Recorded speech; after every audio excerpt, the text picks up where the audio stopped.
राजस्थान के सिरोही जिला के माउंट आबू में ब्रिटिश काल में ही बन चुका था क्वारंटीन सेंटर। अब कोरोना यानी कोविड-19 की महामारी के समय फिर आया चर्चा में। ब्रिटिश काल के समय में प्लेग, टीबी, हैजा के रोगियों को बस्ती से दूर रखा जाता था, क्वारंटीन। लेकिन तत्कालीन क्वारंटीन हाउस की वर्तमान में हो रहा है दुर्दशा का शिकार। देश कोरोना यानी कोविड-19 का प्रकोप देश व विदेश भर में फैल रहा है। ऐसे में माउंट आबू के अंदर ब्रिटिश काल में बना हुआ क्वारंटाइन हाउस एक बार फिर सुर्खियों में आ गया है। साथ ही यह भी प्रासंगिक हो गया है, वर्षों पहले भी हमारे पूर्वज भी महामारी के लिए कितने अधिक जागरूक थे। वर्तमान में तो इस क्वारंटाइन हाउस की दुर्दशा देखी नहीं जाती।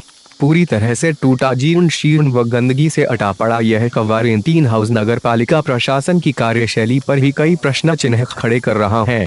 साथ ही इसी प्रकार की कई ऐतिहासिक धरोहरों के लिए नगर पालिका प्रशासन कितना संजीदा है, इसकी बानगी भी प्रस्तुत कर रहा है। वैसे क्वारंटीन शब्द का असल अर्थ तो आज के कोविड-19 के बढ़ते प्रकोप व विश्वव्यापी महामारी में आम जनमानस को समझ में आया है।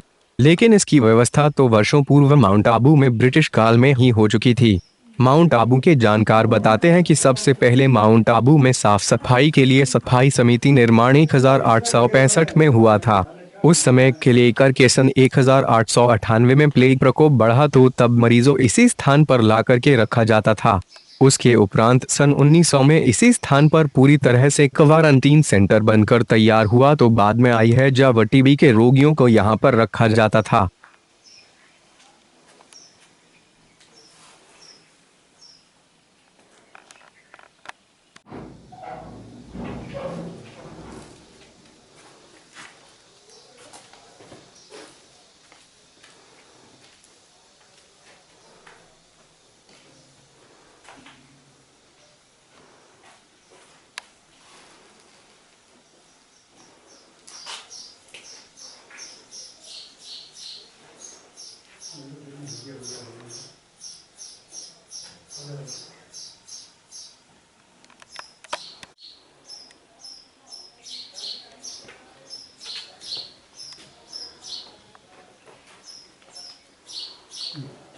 पतरे के ऊपर से कोई निकाल के ले गया।